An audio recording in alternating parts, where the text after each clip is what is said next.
Au nom du Père et du Fils et du Saint-Esprit. Amen. Dans l'Évangile, aujourd'hui, les deux groupes, brebis et chèvres, disent qu'ils n'avaient pas réalisé que les pauvres du monde représentaient Jésus. Si nous avions su que c'était toi, Seigneur, veulent dire les chèvres.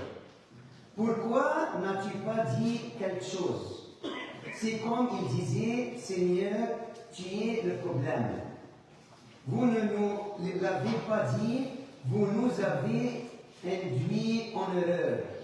Si nous avions su que c'était toi depuis le début, Seigneur, nous aurions agi différemment. Nous aussi, nous sommes comme eux.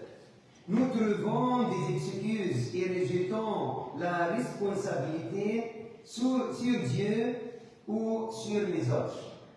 Mais quelle est la réponse de Dieu?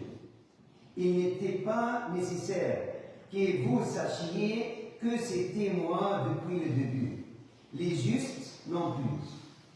Il aurait dû suffire de se rendre compte que cette autre personne était un être humain, créé à l'image même de Dieu. Si vous aviez simplement reconnu leur humanité, leur ressemblance avec Dieu, vous auriez été amenés à faire la bonne chose. C'est peut-être là notre défi, autant que celui de n'importe qui d'autre dans ce monde. Pouvons-nous voir la véritable humanité, l'image de Dieu, chez les personnes nécessiteuses de ce monde?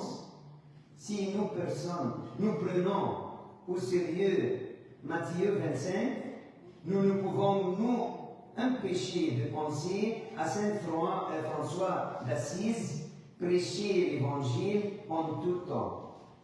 Nous savons que nous sommes sauvés par la grâce et non par ce que nous faisons. Cette grâce qui nous rend ouverts aux autres, nous découvrons que mon salut vient par lui et non sans lui. C'est plus petit. C'est toute personne dans le besoin. L'évangile d'aujourd'hui est douloureux.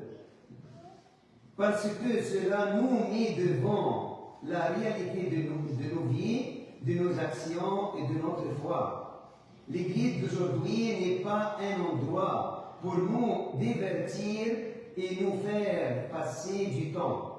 L'Église est la communauté de Jésus-Christ, la communauté qui découvre Jésus et vit de son amour. Et m'ouvrir aux autres pour leur donner cet amour. C'est pourquoi l'Église aujourd'hui, avec ce texte évangélique, nous met devant notre conscience.